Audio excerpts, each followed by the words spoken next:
Hey everyone, it's Schmuckles. Today we're going to talk about the fact that Matheiu Cote had another interview with a French content creator where he discussed and revealed a lot of information about Dead by Daylight. I'm going to leave a full link to the interview, which is in French, in the description below. Matheiu Cote talked about a lot of different things, including the missing survivor in the FNAF chapter. He uses the Predator license as an example for something really interesting. He talks about Slender Man, and he talks about more Japanese IPs coming to Dead by Daylight. Make sure to like this video and subscribe to this channel if you want to see more content like this. Doctor Who for DBD translated this entire interview over on Twitter, so we're going to read over the entire summary. It's a really long interview, and Doctor Who goes over all of the main points. Another Matheiu Cote interview in French, another translation. This one is longer than the last, so be prepared. A thread. Matheiu says the most important partnership they have is with the players of the game. They love making content for us, and DBD wouldn't be what it is without us. He's very grateful. As Matheiu Cote says, working with licenses is very hard, but also super cool. Sometimes it frustrates him because he's working in the future and knows the content for the next 2 to 3 years but can't talk about it. Matheiu Cote reaffirms that working with Scott for the FNAF chapter was very different but also very nice. He was very present and involved throughout the creative process and development of the chapter. Matheiu said that since the beginning they wanted to do the darkest and most evil possible version of Springtrap, since up to that point FNAF franchise maintained a PG-13 rating. Matheiu was asked why they didn't include a survivor in the FNAF chapter, which a lot of people including Daka were wondering. He says a lot of factors play into these decisions, and one that stood out was that FNAF protagonists are always played from the first person perspective or point of view, which didn't highlight any immediate recognizable candidates. Matheiu says Springtrap's power was difficult to create and they needed all the time available to do it. He also says the survivor experience was really important when playing against him, promoting an innovative gameplay experience. Matheiu admits that they could have done a survivor, but they chose to focus on the map and Springtrap. The way that this is worded, it really seems like the door could have potentially been open to actually have a survivor in this chapter. Interview asked Matheiu if working with Lillard led to other projects with him in DBD, for example Ghostface. Matheiu tries to dodge the question, commenting that license deals are very delicate and secret. He also adds that actors don't have the rights to their own characters. The character Ghostface from the Scream franchise would be owned by Paramount at this point. Matheiu is asked about FNAF skins for OG characters, which is something we were wondering about for Foxy in particular. Responds that the problem with that is that the gameplay loop would have to match with the FNAF characters, otherwise it wouldn't make sense. So that doesn't seem like a definitive answer for if Foxy is going to be a legendary skin on the Blight. To me, it still seems like that could be possible. He could have been wording this really carefully here without confirming or denying the fact that Foxy is actually missing from the map, and we think he could be either a legendary skin on the Blight or a standalone chapter in the future.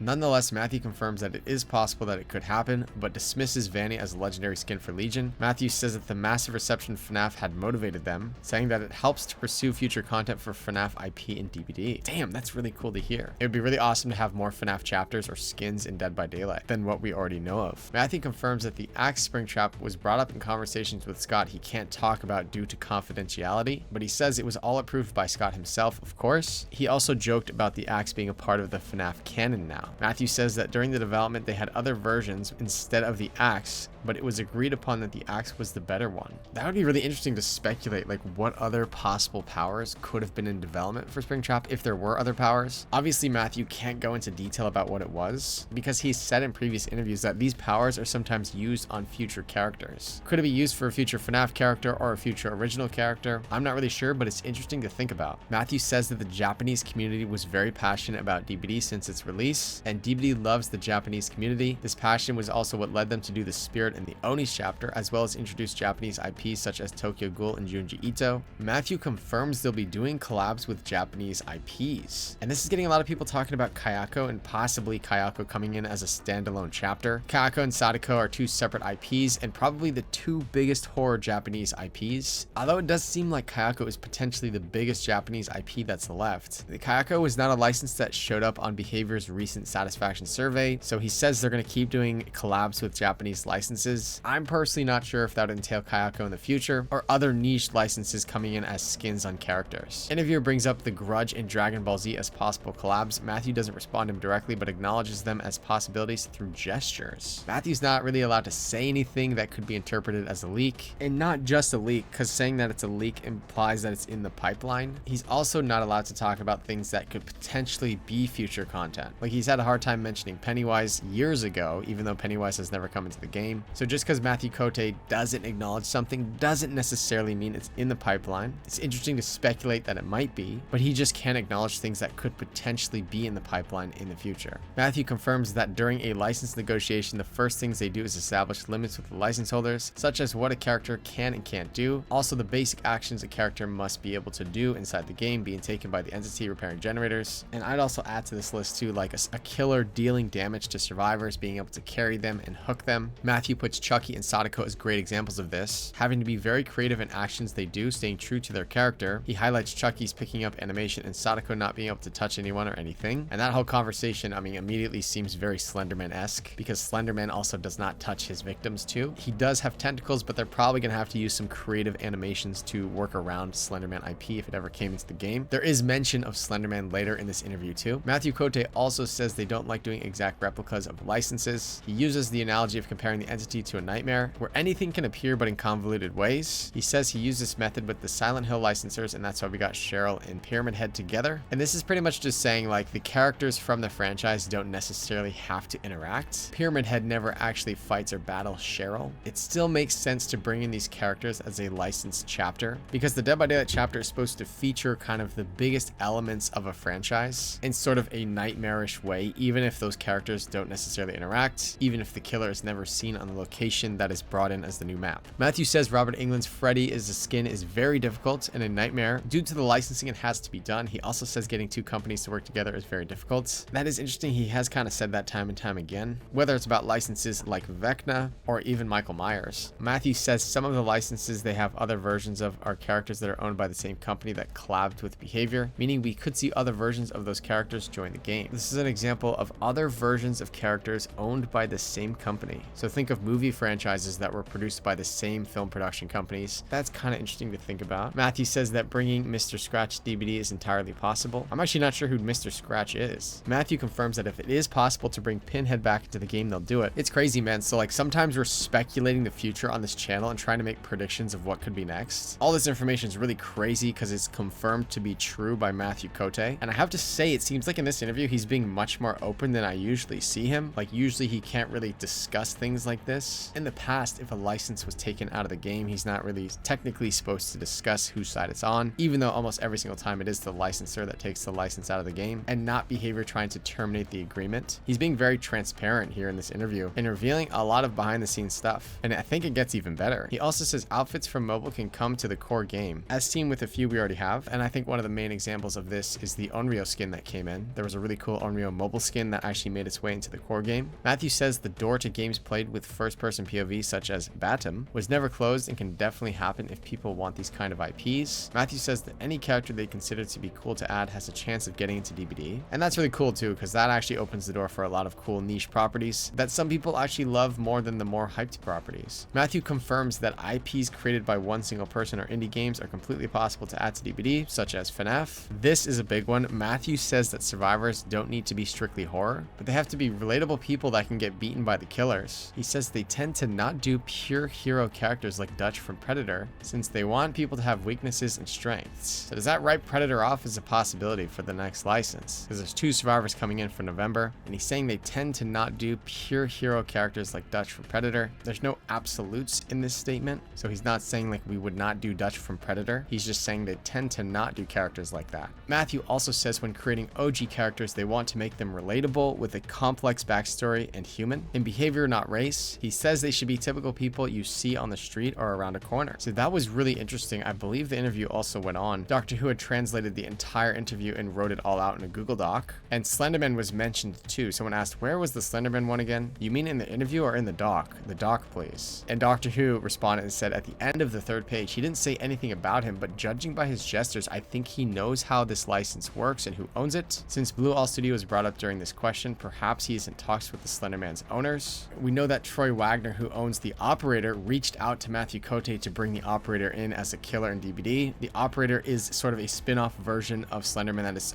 it's its own separate IP, but it is very similar in characteristics to Slenderman. So maybe Matheiu Cote is working with him for a future license deal, or maybe he's working with the license holders for Slenderman, and that license is actually a little bit complicated. I actually did a video a long time ago covering exactly who owns that version of Slenderman. If you want to see that video, you can click on the title above. But pretty much here, Matheiu Cote implied through gestures and his answers that he knows how the Slenderman license works and who it belongs to. And this is a personal consideration. He never confirmed anything, and that's written by Doctor Who for Dead by Daylight. So there were a lot of things covered in this video, and I just think based on the pieces of the puzzle from the last year in Dead by Daylight, there's a pretty clear frontrunner now for the November license. And I'm going to cover which license I think it is in the next video. So make sure to like and subscribe with notifications on if you want to see that video when it comes out. That does it for this video. Goodbye.